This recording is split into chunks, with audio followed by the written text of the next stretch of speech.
감사합니다. 네, 대만 타이베이에서 홍유선 통신원이었습니다.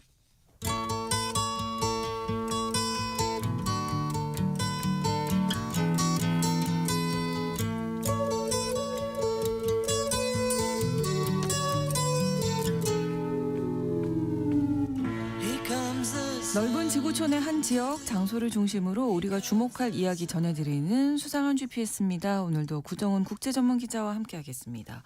어서 오십시오. 안녕하세요. 네, 새해 복 많이 받으세요. 많이 받으시고요. 네, 많은 또 재미나고 또 유익한 또 이야기 많이 전해주시기를 바라고요. 2026년 새해 제일 먼저 가볼 곳 어디일까요? 오늘 첫 지구상에서 시간인데. 가장 동쪽에 있는 나라. 네. 우리나라 같기도 한데 이게 지구가 둥근데 네. 어떻게 가장 동쪽에 있는 나라가 있을 수 있느냐. 근데 이게 이 나라를 수식어하는 말 중에 하나더라고요. 저도 이 표현을 봤는데 그렇군요. 남태평양의 섬나라인 키리바시라는 나라입니다. 키리바시. 그러니까 동쪽이라 그러면 좀 우습지만 이 날짜 변경선 있잖아요. 그러니까 1월 1일, 1월 2일 그 날짜가 가장 먼저 바뀌는, 시작되는 나라입니다.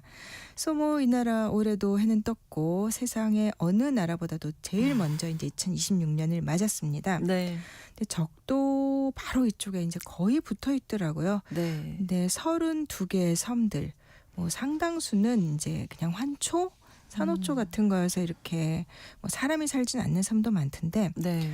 육지 면적은 한 800제곱킬로미터 조금 넘어요. 그러니까 서울보다 좀 큰 정도. 근데 이 섬들이 굉장히 좀 넓은 바다에 띄엄띄엄 떨어져 있어요. 그렇군요. 이 나라 입장에서는 뭐 좋은 건 아니죠. 그래서 이게 다 합쳐서 보면은 이 면적이 바다를 사이에 두고 막 340만 제곱킬로미터에 이르는 드넓은 지역에 이 섬들이 흩어져 있습니다. 근데 거기에 맨 동쪽 끝에 이 키리티마티라는 섬이 있습니다. 네. 여기가 날짜 변경선에 거의 붙어 있어요. 근데 그러면 이 섬이 제일 먼저 이제 날짜가 바뀌고 해가 뜬다 이렇게 볼 수 있겠네요. 그래서 여기에 뭐 수도는 이제 타라와라는 산호섬이고, 근데 사실 예전에는 날짜 변경선이 이 나라의 중간에 가운데를 좀 지나가는. 그러면은 한 나라 안에서 날짜가 달라요. 다른 경우가 생길 수도 있고 그리고 왜 2000년 앞두고 뭐 새 밀레니엄이었잖아요. 그래서 그때 새로운 밀레니엄을 맞는 이렇게 가장 먼저 맞자 이런 좀 관광객들도 좀 염두에 두고 그래서 1995년에 날짜 변경선을 자기네 나라 이렇게 좀 하나로 모이게 바꿨대요. 그래서 지금도 지도를 잘 보면은 세계 지도를 보면은 날짜 변경선 가운데 약간 휘어진 데가 있어요. 이게 딱 경도 직선이 아니라 거기가 바로 이 나라가 있는 곳인데 그래서 그냥 어쨌든 이 나라 전체가 한 날짜가 되게 묶은 거죠. 볼록이 이렇게 튀어나와 있겠군요. 그러면 이 나라까지 포함해야 되니까. 자, 키리바시도 투발루처럼 이제 작은 섬나라인데 그러면 경제 상황은 어떻습니까? 여기가 섬나라인데 그래도 인구가 한 12만 명 정도니까 뭐 투발루라든가 뭐 주변에 나우루라든가 이런 진짜 작은 섬나라들에 비하면 그나마 좀 큰 편이에요. 그렇군요. 근데 사실 경제는 그 태평양의 그 섬나라들 뭐 피지, 통가, 사모아, 뭐 마이크로네시아 사실 우리가 잘 알지 못하는 솔로몬제도 많거든요.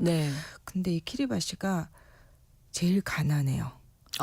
이 나라가 그 인산염이라고 부르는 뭐 비료라든가 산업용 원료로 쓰이는 이게 조금 있었는데 이것도 뭐 거의 다 고갈된 지 오래됐고 그래서 사실 이렇다 할 소득원이 없습니다. 그렇군요. 그래서 정부가 이 주변 해역에서 외국의 선박들 어업할 수 있게 그 허가권 이제 돈 받고 그거 내주거나 아니면 이 나라 사람들이 이제 밖에 가서 원형어선 타는 선원들이 이렇게 보내주는 송금 그 다음에는 뭐 유엔 기구나 뭐 유럽연합 그리고 또 뭐 일본과 대만 같은 나라들도 좀 지원을 해줬는데 이런 외국에서 보내주는 이제 일종의 원조금 이런 것들에 의존해서 살아가고 있어요. 그래서 2023년 기준으로 이제 구매력 기준 1인당 GDP가 한 2,400달러.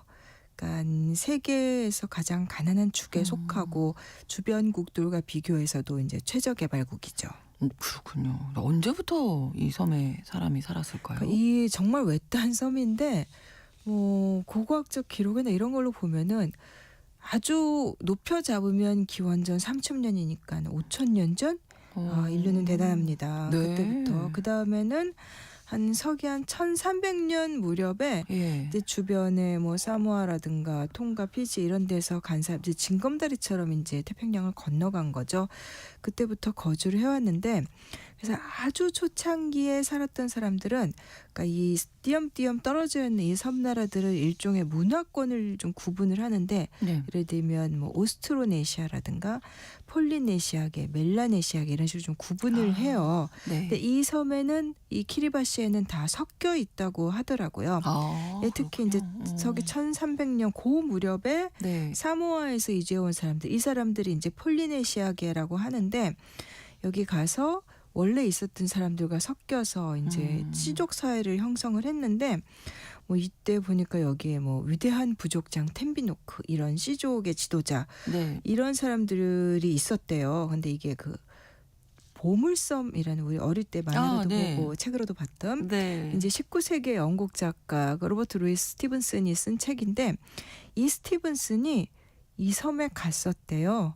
이 섬에 가서 그 위대한 부족장 템비노크에 대한 뭐 책도 쓰고 했다고 하더라고요. 그렇군요. 근데 사실 19세기면 이미 뭐 유럽 열강이 그렇죠. 남태평양도 멋대로 이렇게 갈라서 네. 니네 땅 우리 땅 할 때여서 제국이 팽창할 때인데. 예, 그래서 그 19세기 후반에 영국하고 독일이 마음대로 협정을 맺었습니다.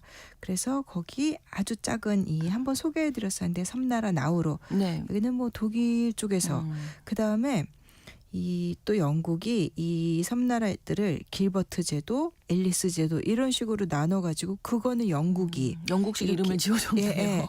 그래서 이 나중에 길버트 제도라는 데가 지금의 키리바시가 된 거고 앨리스 제도라는 데가 오늘날의 투발루가 된 건데 네. 사실 그 앞서서 얘기했던 제일 동쪽에 있는 키리티마티 섬이라는 게 크리스마스를 여기 길버트 제도였던 이 지역 사람들이 자기네 발음 크리스마스를 그렇게 읽은 거예요. 우리도 왜 이렇게 콩글리시 발음하고 좀 다르잖아요. 네네. 그리고 키리바시라는 이 나라 이름 자체가 길버트 제도를 그 현지 주민들이 토착민식으로 읽은 거라고 합니다. 그렇군요. 이런 재미난 이야기도 있었는데 독립은 그럼 언제 했을까요? 이 독립은 사실 이 주로 이제 영국이나 이런 데 점령당했던 태평양의 섬나라의 역사가 대부분 좀 비슷해요. 이렇게 토착민들 살다가 식민지 점령당했다가 그리고 또 태평양 전쟁 2차 대전에 휘말려서 일본이 점령했다가 독일이 폭격하기도 했다가 그다음에 또 미국이 네. 맞서서 점령하고 공습하고 독립을 했지만 저개발 그리고 최근에는 기후변화 때문에 해수면 상승까지 사실 키리바시도 비슷한 길을 걸었습니다. 1979년에 그래서 투발루랑 비슷한 시기에 이제 독립을 했는데 네. 근데 이 나라는 독립하기 전에 슬픈 일이 하나가 더 있어요. 뭐냐면 작년 9월에 이제 네. 유엔 총회장에서 젊은 여성 한 명이 연설을 했어요. 이 존슨이라는 이제 젊은 이 여성 키리바시 여성인데 핵폭발 피해자 후손입니다. 이 키리바시 특히 이 키리티마티 섬에서 네. 당시 이제 영국령이었는데 미군과 영국군이 핵무기 폭발 실험을 했던 거예요. 그 예전에 프랑스가 했던 뭐 실험이라든가 이런 것들도 많았잖아요. 근데 그때 이제 주민들은 이 주민들의 나중에 증언을 보면은 뭐 담요 한 장 쥐어주고 눈 가려라. 그 다음에 핵폭탄 실험을 하면은 그 섬광 이런 거 담요 한 장으로 눈 가리고 전부 다 피폭을 당한 거예요. 그러네요. 그래서 이 존슨이라는 여성도 당시 자기 외할아버지가 네. 키리티마티 섬에 살고 있던 14살 소년이었는데 두고두고 지금까지 3대 4대가 되도록 이제 방사능 피폭 이 피해가 있고 그다음에 그 주변에도 일부 해양생물종은 아직까지도 방사능에 오염돼 있다는 거예요. 이제 그런 아픔이 있었고 네. 이게 2022년에야 국제 신탁기금 피해자를 지원하기 위한 신탁기금을 뭐 키리바시하고 그다음에 카자흐스탄 이런 데가 공동 제안해서 만들었는데 뭐 모금은 잘 안 됐고 그래서 이 여성이 작년 이제 유엔 총회에 나와가지고 아직도 계속되고 있다 아픔이. 그래서 강대국들 핵무기 금지 조약에 동참하라 이렇게 호소를 했던 거죠. 굉장히 참 그러네요. 정말 엄청난 횡포고 인권 침해고 참 비참한 역사죠. 정말 핵이 얼마나 무서운지 예. 다시 또 느끼게 되는데요. 요즘 이 키리바시를 비롯해서 태평양 섬나라들이 좀 중국 쪽으로 좀 네, 기울어져 있다고요? 이게 사실 중국이 대만하고 관계 끊고 중국과 수교해라. 이게 지금 사실 대부분의 나라들이 그렇게 됐죠. 그렇긴 한데 일부 남아있는 나라들이 그 좀 큰 나라들 중에서 아마 한 파라과이 정도? 그다음에는 다 거의 다 태평양 섬나라들이에요. 네. 근데 이제 이 지역에 그러니까 중국이 엄청나게 공을 들이고 있는 거죠. 이제 이 지역만 남았다 해서. 그래서 최근에 계속해서 여러 나라가 이제 대만하고 관계를 끊고 결국은 중국과 손을 잡았습니다. 근데 키리바시는 조금 독특해요.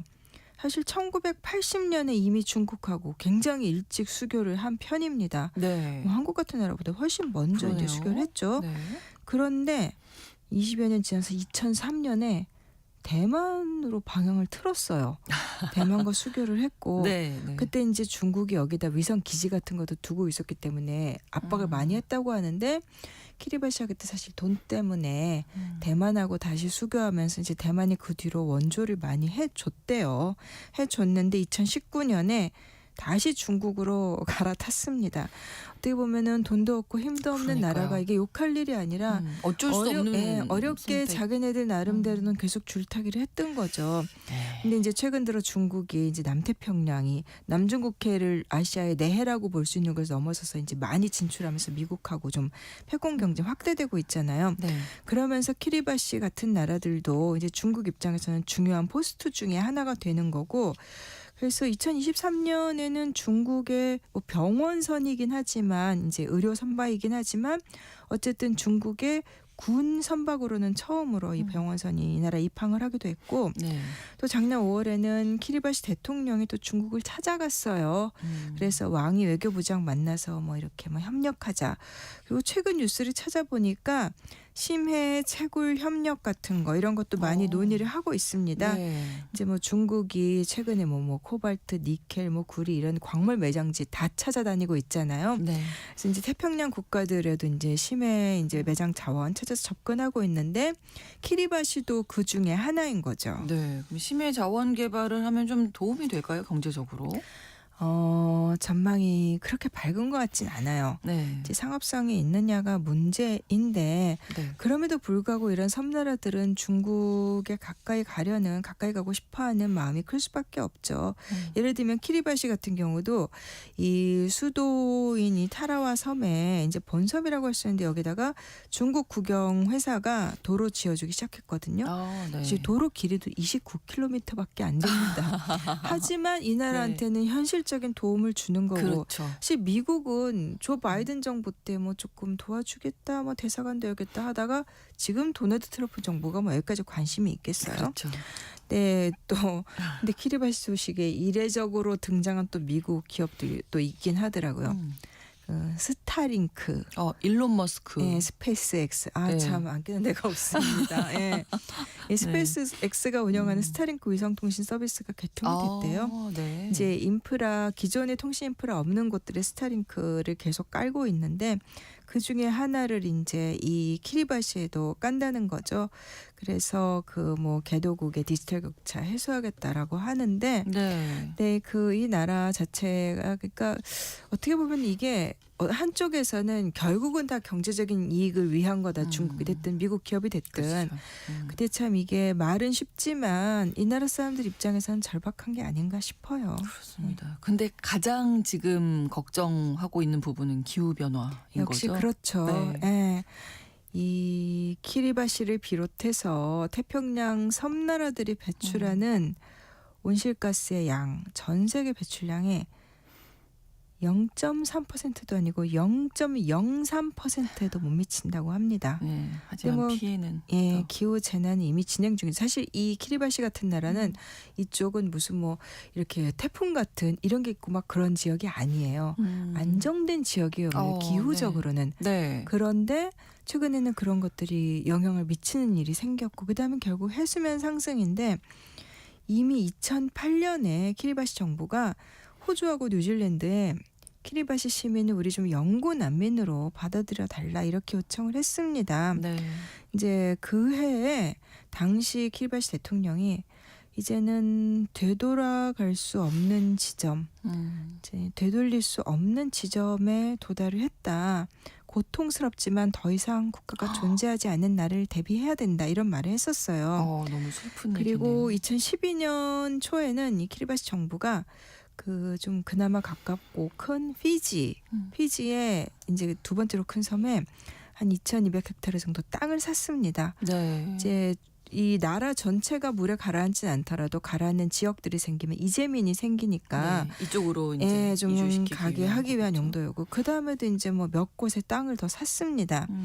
그래서 그러면서 이제 물이 차오른 지역의 사람들이 갈 곳 없어서 계속 그래도 어디를 가겠느냐 하면서 남아 있는 사람들 위험하니까 정부가 나서서 자기네 주민들한테 빨리 딴 섬이 됐든 외국이 됐든 옮겨라라고 촉구를 하기도 했고 네. 이 키리바시 섬들의 평균 해발 고도가 다 2, 3m예요. 이런 섬들이. 그렇군요. 예를 들면 인도양의 몰디브 같은 데들도 그렇고. 네. 근데 이게 산호섬이고 그래서 높지가 않아요. 근데 여기 인구 절반이 살고 있는 이 타라와라는 곳은 육지 면적이 사실 여기도 뭐 30제곱킬로미터밖에 안 돼요. 근데 이제 제일 높은 것도 3m가 안 되고 이 사진을 보면은 육지에서 폭이 한 넓어봤자 이렇게 길다란 환초여서 넓은 곳이 한 450m밖에 안 되더라고요. 네. 여기 지금 뭐 아주 많은 사람들이 또 이 내부에서 몰려와가지고 굉장히 열악한 상황이죠. 네, 정말 국제적으로도 어떤 대책을 마련해야 하지 않을까 싶은데 작은 섬나라 또 새해를 가장 먼저 맞는 나라라고 소개해드렸는데 정말 저희가 국제뉴스에서 전해드릴 수 있는 모든 이슈들이 그렇죠. 이 한 나라에서 다 만날 수 있지 않았나 싶습니다. 오늘 키리바시에 대해서 수상한 GPS에서 자세히 알아봤습니다. 구정은 국제 전문 기자와 함께했습니다. 고맙습니다. 감사합니다. KBS 라디오 신상훈의 오늘 세계는 마치겠습니다. 다음 주 월요일 오전 11시 5분에 다시 뵙겠습니다. 고맙습니다.